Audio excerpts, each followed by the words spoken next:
যোৰহাটৰ জেবি ৰোডত দেওবাৰীয়া বজাৰত পথ অৱৰোধ কৰি পাচলি বেপাৰীৰ প্ৰতিবাদ। মানৱ পেগু নামৰ এজন পাচলি বেপাৰীক বেয়াকৈ আক্ৰমণ কৰে বুবু আনচাৰী নামৰ এজন লোকে। শীঘ্ৰে লোকজনক গ্ৰেপ্তাৰ কৰাৰ দাবীত পাচলি ব্যৱসায়ীসকলে বিভিন্ন শ্লোগান দি ব্যাপক প্ৰতিবাদ সাব্যস্ত কৰে। ইতিমধ্যে বেয়াকৈ আঘাতপ্ৰাপ্ত পাচলি বেপাৰীজনক যোৰহাট মেডিকেল কলেজলৈ নিয়া হৈছে। ঘটনাস্থলীত আৰক্ষী উপস্থিত হোৱাৰ অনুমান পাই পলায়ন কৰে বুবু আনচাৰী নামৰ লোকজন।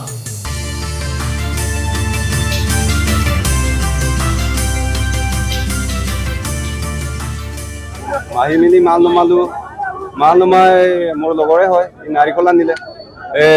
গুবুনে কি কয় এইটো মই নাজানো। ই আহিলে দাম পৰিছে, আমাৰ লগৰটোৱে ক'লে 70 টকা। তাৰ ময়ো ওচৰত আছো, ই ক'লে যে 70 টকা দাম শুনিয়ে এনেকুৱা টেমা গৰম হৈ গ'ল তাৰ। মিচিং বোলে তহঁতে ইয়াত থাকিব পাই মেলি বেছি কৰিছ বোলে।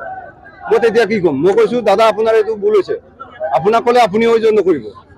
তাৰপিছত আঠুৱা আহি মেলি মোক ক'লে কাজিয়া কৰিব নালাগে।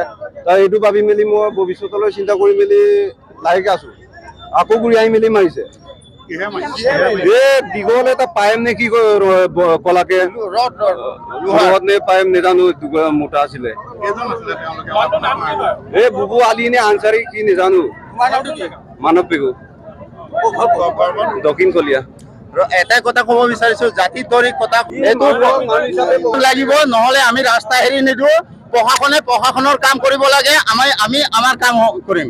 যাতে জাতি তৰি কথা কাম মাৰিছে যে সেইটোৰ গতিকে আমি জাতিত ধৰি তাকো যি পানিচমেণ্ট দিবলগীয়া হয় পানিচমেণ্ট দিম। আমাৰ TMPK আছে, মিচিং মিমাক কাবাক আছে, চব আছে।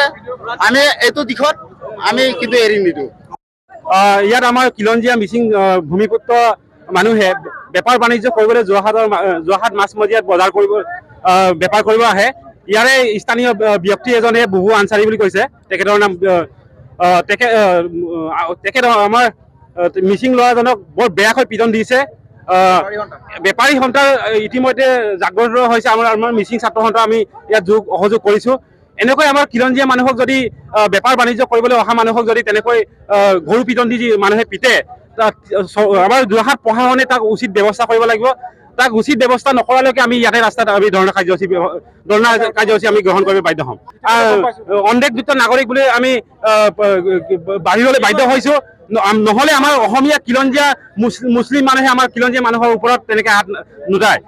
তেখেত সন্দেহযুক্ত নাগৰিক সেয়ে এইকাৰণে তেখেত তেনেকুৱা কাৰ্যসূচী গ্ৰহণ কৰিব বাধ্য হৈছে। আমি তেখেতক অতি শীঘ্ৰে আমাৰ যোৰহাট প্ৰশাসনক দাবী জনাইছো, তেখেতক জেল হাজতলৈ প্ৰেৰণ কৰিবলৈ উচিত ব্যৱস্থা গ্ৰহণ কৰিব লাগিব। অন্যথা আমি ইয়াতে দণ্ড কাৰ্যসূচী গ্ৰহণ কৰিবলৈ বাধ্য হ'ম। বৰ বেয়াকৈ জখম হৈছে। মই এই মাত্ৰ জাষ্ট মই থানাত ল'ৰাজনক লগ কৰি আহিছো। বৰ বেয়াকৈ পিটন দিছে, ৰডেৰে আক্ৰমণ কৰিছে। তেখেতে আৰু এটা আমি অতিকৈ চিন্তনীয় বিষয়, আমাৰ মিচিং জাতিক অপমান কৰি জাতিক নিন্দা কৰি অসমীয়া জাতিক তুচ্ছ-তাচ্ছিল্য কৰি পেলাই তেখেতে ভাষা ব্যৱহাৰ কৰিছে। এইকাৰণে তাক আমি উচিত ব্যৱস্থা গ্ৰহণ কৰিবৰ কাৰণে আহ্বান জনাইছো। বুবু আনচাৰী বুলি কৈছে। সন্দেহযুক্ত নাগৰিকক ইতিমধ্যে চৰকাৰে ব্যৱস্থা গ্ৰহণ কৰিছে। এইবিলাকৰ আক্ৰমণক মনোভাৱেৰে তেখেতসকলে আমাৰ খিলঞ্জীয়া মানুহক আক্ৰমণ কৰিছে বুলি আমি ভাবিবলৈ বাধ্য হৈছো। মানৱ পেগু এতিয়া তেখেতে তাঁৰত আছে। এতিয়া ঘৰ আমাৰ কলীয়া গাঁৱত, 40 নং উত্তৰ পূবেতীয়া জনজাতি গাঁও পঞ্চায়তৰ কলীয়া গাঁৱত।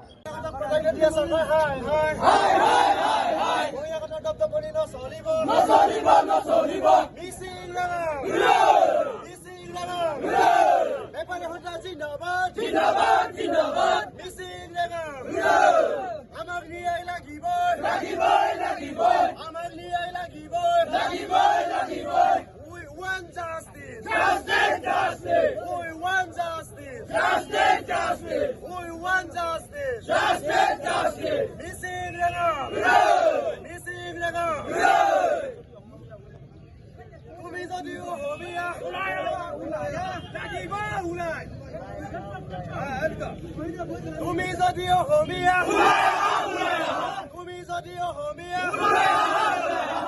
যদি খিলঞ্জীয়া, তুমি যদি অসমীয়া, তুমি যদি খিলঞ্জীয়া, জয় আহোম, জয় আহোম, জয় আহোম।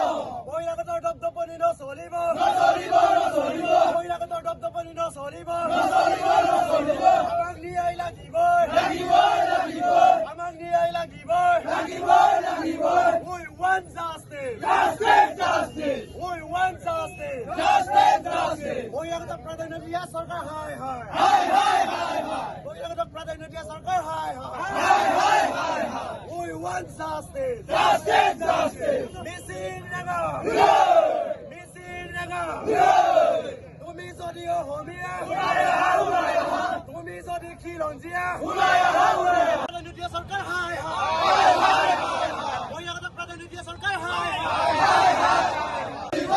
এই জুই জ্বলিছে এই সংগ্ৰাম চলিছে মিছিল ডাঙৰ মিছিল ডাঙৰ জয় আই অসম বহিৰাগতৰ দপদপনি নচলিব বহিৰাগতৰ গুণ্ডাগিৰি নচলিব আমাৰ দাবী আমাৰ দাবী তুমি যদি অসমীয়া ব্যুৰো ৰিপৰ্ট মায়া নিউজ।